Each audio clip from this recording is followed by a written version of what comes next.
The courtroom stood silent. Sunlight streamed through tall windows. An air of solemn anticipation hung heavy in the air. This was a place where the fate of a nation unfolded, one case at a time. And in this hallowed chamber, the spirit of one man seemed to linger. Joseph Story. Story, a man of towering intellect and unwavering conviction. He shaped the very fabric of American jurisprudence. His legacy is etched in the annals of American law, his words echoing through generations of legal minds. The rugged shores of Marblehead, Massachusetts. Salt-laced winds whipping through the town. A young Joseph Story grew up in the shadow of the American Revolution. His father, a doctor, instilled in him a deep sense of justice. Story excelled in his studies, his sharp mind cutting through complex arguments with ease. Harvard beckoned, its hallowed halls opening their doors to the brilliant young scholar. He immersed himself in the world of law, devouring legal texts. He quickly gained a reputation as a formidable advocate, his arguments sharp, his logic irrefutable. The year was 1811. America, a young nation still finding its footing, faced challenges on all fronts. President James Madison nominated Joseph Story, then 32, to the Supreme Court.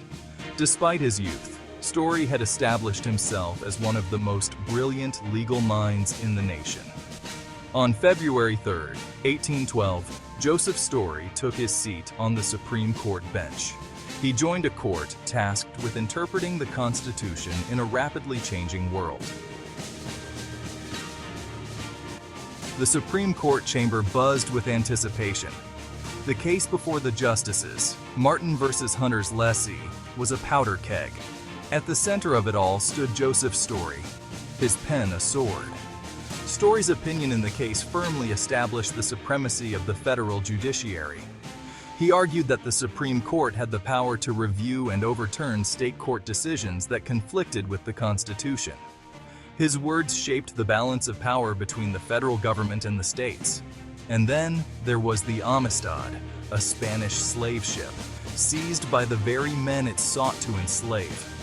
Story wrote the majority opinion, declaring the Africans aboard the Amistad free men.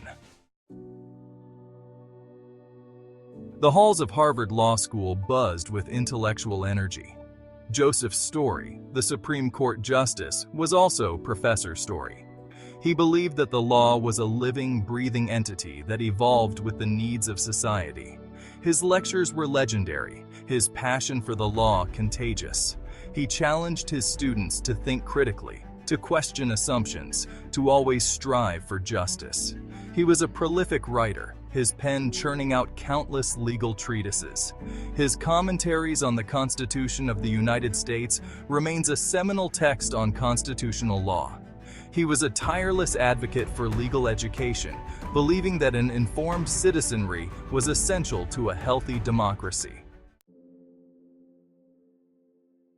The years passed, seasons turning, the hands of time leaving their mark on even the strongest of men. Joseph Story, his hair now silvered, continued to serve on the Supreme Court. His impact on American law was profound. His legacy etched in the very fabric of the nation. His opinions in cases like Martin versus Hunter's Lessee and the Amistad shaped the course of legal history. His work as a legal scholar and educator helped to shape generations of lawyers and judges. His legacy lives on in the countless cases decided based on his interpretations of the law. Joseph Story, the man from Marblehead, left an imprint on American law that continues to resonate today. And so, in the annals of American history, the name of Joseph Story is etched in the very soul of a nation's pursuit of justice.